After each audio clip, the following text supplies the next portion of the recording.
ఇంకా అదేవిధంగా అసలు కాంగ్రెస్ పార్టీ అధికారంలోకి వచ్చిందే నిరుద్యోగులకు అన్యాయం జరిగింది, విద్య, ఉద్యోగము, వైద్యము, నిరుద్యోగులు అని చెప్పారు. మరి 2 లక్షల ఉద్యోగాలకి జాబ్ క్యాలెండర్ ఇస్తామని చెప్పారు. 2 లక్షల ఉద్యోగాలకి జాబ్ క్యాలెండర్ ఇస్తామని చెప్పి వాళ్ళు రిలీజ్ చేసిన అభయహస్తం మేనిఫెస్టోలో ఇగో ఇది ఆకునూరి మురళి గారు, ఏఐసిసి పెద్దలంతా కలిసి మేము ప్రభుత్వం అధికారంలోకి రాగానే మేము జాబ్ క్యాలెండర్ రిలీజ్ చేస్తామని డేట్లతో సహా ఇచ్చారు. మొన్న మా నిరుద్యోగులు నిరాహార దీక్షలు, లాఠీ దెబ్బలు తింటే కూడా మేము అసెంబ్లీలో విడుదల చేస్తాం జాబ్ క్యాలెండరు. ఏ గ్రూప్ 1 ఎప్పుడు ఇస్తాం, గ్రూప్ 2 ఎప్పుడు ఇస్తాం, గ్రూప్ 3 ఎప్పుడు ఇస్తాం, గ్రూప్ 4 ఎప్పుడు ఇస్తాం, డిఎస్సి ఎప్పుడు ఇస్తాం, మిగతా డిపార్ట్మెంట్ సింగరేణి ఉద్యోగాలు ఎప్పుడు ఇస్తాం, ఎలక్ట్రిసిటీ ఎప్పుడు ఇస్తాం, ఇవి కాకుండా పోలీస్ డిపార్ట్మెంట్ ఇస్తామని చెప్పారు. మరి ఎలక్షన్లకు ముందు మీరు అభయహస్తం మేనిఫెస్టోలో రిలీజ్ చేసిన జాబ్ క్యాలెండరు మొన్న నిరుద్యోగులు ధర్నాలు చేసినప్పుడేమో మేము అసెంబ్లీలో పెడుతున్నాం జాబ్ క్యాలెండర్ అన్నారు. జాబ్ క్యాలెండర్ ఊసే లేదు, మెగా డిఎస్సి ఊసు లేదు, అదేవిధంగా మిగతా ఉద్యోగాలు లేవు. మరి మొదటి సంవత్సరంలో 2 లక్షల ఉద్యోగాలు ఫిల్ చేస్తామని చెప్పిన మీరు బడ్జెట్లో ఉద్యోగాల గురించి ఎందుకు మాట్లాడలే? అదేవిధంగా నిరుద్యోగ భృతి గతంలో కేసీఆర్ 3,000 రూపాయలు ఇస్తామని చెప్తే మీరు 4,000 రూపాయలు ఇస్తామని చెప్పారు. బడ్జెట్లో 2,90,000 కోట్ల రూపాయలతో ప్రవేశపెట్టిన బడ్జెట్లో మరి నిరుద్యోగులకి నిరుద్యోగ భృతి లేదు, మెగా జాబ్ క్యాలెండర్ లేదు అంటే నిరుద్యోగుల్ని దగా చేసినది. అదేవిధంగా విద్యకి తీసుకుంటే మనము ఇవాళ భారతదేశంలో మొత్తం జాతీయ విద్యా కమిషన్ కానీ ఎక్స్పర్ట్స్ చెప్పిన కొటారి కమిషన్ చెప్పిన దాని ప్రకారం యావరేజ్గా 15% నుంచి 25% వరకు ఇవ్వాలి, మినిమం 15% ఎడ్యుకేషన్కి ఇవ్వాలి. ఇవాళ బట్టి విక్రమార్క గారు, రేవంత్ రెడ్డి గారు మన ఎడ్యుకేషన్ నిన్న బడ్జెట్ చదువుతూ సంపద కాదు సృష్టించేది, సమర్థత వల్ల సంపద వస్తుంది, నాణ్యతా ప్రమాణాలు ఉన్న పౌరుల వల్ల సంపద వస్తుంది, ఓన్లీ సంపద సృష్టించదని చెప్పారు. మరి ఒక రాష్ట్ర జనాభాలో 4 కోట్ల జనాభాలో దాదాపు 1 కోటి మందికి పైగా యూత్ ఉంటే వాళ్ళకి సరైన విద్య లేదు, నాణ్యమైన విద్య లేదు, ఉపాధి లేదు, నైపుణ్య శిక్షణ లేదు. మరి ఏ విధంగా సంపద సృష్టిస్తారు? ఇవాళ తెలంగాణ సోషియో ఎకనామిక్ సర్వే ఇచ్చిన రిపోర్ట్ తీసుకుంటే, విద్యాశాఖకు వాళ్ళు కేటాయించిన రిపోర్ట్స్ తీసుకుంటే మనకి ఆశ్చర్యం వేస్తుంది. దేశం మొత్తం రిపోర్ట్ తీసుకుంటేనేమో 15 నుంచి 25% ఉన్నాయి. ఢిల్లీలో ఇవాళ చిన్న రాష్ట్రం, వాళ్ళ ఆదాయం 70,000 కోట్లు అయితే వాళ్ళ బడ్జెట్ 25% ఉంది. ఇవాళ దీని ప్రకారం చూసుకుంటే మనకు వచ్చింది 7% మాత్రమే. కేసీఆర్ విద్యకి అన్యాయం చేసిండు, మేము వస్తే 15% మినిమం పెడతామని చెప్పారు. మరి ఇవాళ 7% ఎందుకు పెట్టారు?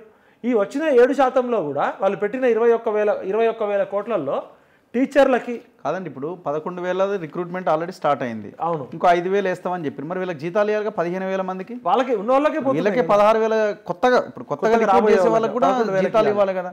మరి అదే బడ్జెట్ అట్లే ఉంది, మరి ఇంకా తగ్గుతుంది కదా. మరి దీన్ని బట్టి చూడబోతే వీళ్ళకి జీతాలు కూడా లేరు. ఈ 21,000 కోట్లలో ఈసారి కేటాయించిన బడ్జెట్లో 17,000 కోట్లు పాఠశాల విద్యకి, సాంకేతిక ఉన్నత విద్యకు కలిపి 3,300 కోట్లు, ఉన్నత విద్యలో భాగంగా కళాశాల విద్యాశాఖకు 600 కోట్లు, ఇంటర్కి 834 కోట్లు.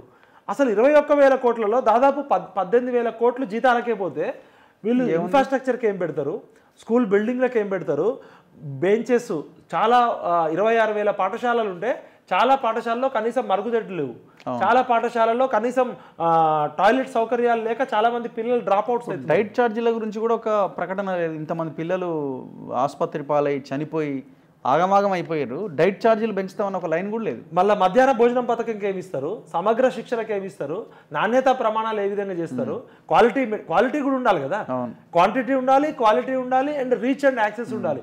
కనీసం స్కూళ్ళల్లో గంట కొట్టే అటెండర్లు లేక టీచర్లు హెడ్ మాస్టర్లు కొడుతున్నారు, టాయిలెట్లు క్లీన్ చేసేటోళ్ళు లేరు, అమ్మాయిలు డ్రాప్ అవుట్స్ అవుతున్నారు. ఎన్నికల ప్రణాళికలో మినిమం 15% అని చెప్పారు కదా. మరి ఇదే ఆకునూరి మురళి గారు, ఇదే అల్తాఫ్ జానయ్య గారు, కోదండరామ్ గారు, హరగోపాల్ గారు మేమంతా అప్పుడు పోరాడినప్పుడు ఖచ్చితంగా 15% అని చెప్పారు. ఇది సిగ్గుతో తలదించుకోవాలి. ఎందుకంటే రాహుల్ గాంధీ గారు పదే నొక్కిచ్చారు, తెలంగాణ కొత్త రాష్ట్రము, విద్యార్థులు యువత ఎక్కువ మంది ఉన్నారు, ఖచ్చితంగా 15% కేటాయిస్తున్నారు కదా.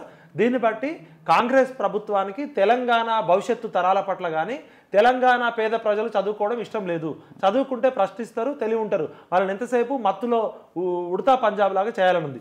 అదేవిధంగా మన తెలంగాణ సోషియో ఎకనామిక్ సర్వే అసలు డ్రాప్ అవుట్స్ ఎట్లుంది, విద్యా ప్రమాణాలు ఎట్లుంది, బడికి దూరంగా ఎంతమంది పోతున్నారు అనేది ఇచ్చారు. బడికి దూరంగా 22% పిల్లలు ఉన్నారు. 100లో 22% బడికి దూరంగా ఉన్నారు. 100లో 22 మంది బడికి పోవట్లేదు. జాతీయ సగటు 13% ఉంటే తెలంగాణలో 22% ఉన్నారు. ఈ 14 నుంచి 18 సంవత్సరాలు ఉన్న వయసు పిల్లలు తీసుకుంటే 22% విద్యకి దూరంగా ఉంటున్నారు. అంటే వాళ్ళు పాఠశాలలకి కళాశాలకి డ్రాప్ అవుట్స్ అవుతున్నారు. 10th 9th ఇంటర్మీడియట్కి వచ్చి 90% SC ST BC పేద పిల్లలే. దీనిలో జాతీయ సగటు 13. ఈవెన్ నాగాలాండ్, మణిపూర్, త్రిపుర అన్నిటికన్నా మనమే తక్కువ. మొత్తం భారతదేశంలో మనదే డ్రాప్ అవుట్స్. అదేవిధంగా ఇంకొకటి ఏంటంటే ముఖ్యంగా 14 నుంచి 18 ఏళ్ల వయసులో అమ్మాయిలు 26% డ్రాప్ అవుట్ అవుతున్నారు, అబ్బాయిలు 17.5% డ్రాప్ అవుట్ అవుతున్నారు. ఈ డ్రాప్ అవుట్ అయ్యే వాళ్ళల్లో 17 నుంచి 18 వయసు తీసుకుంటే 40% డ్రాప్ అవుట్ అవుతున్నారు. అంటే 17-18 సంవత్సరాలు అంటే వాడు ఇంటర్మీడియట్ ఫస్ట్ ఇయర్ ఇంటర్మీడియట్ వరకు వస్తాడు. ఇంటర్మీడియట్ తర్వాత చదువుకోవడానికి సౌకర్యాలు లేవు. 10th ఖతం తర్వాత ఇంటర్మీడియట్ లో జాయిన్ అవుతాడు, డ్రాప్ అవుట్. దీనిలో కూడా ఈ స్కూల్కి వెళ్ళే వాళ్ళల్లో పేద పిల్లల్లో నెలలో 15 రోజులు మాత్రమే స్కూల్కు కాలేజీ వెళ్తున్నారు. 68% మంది ఇట్లా 50% డేసే వెళ్తున్నారు.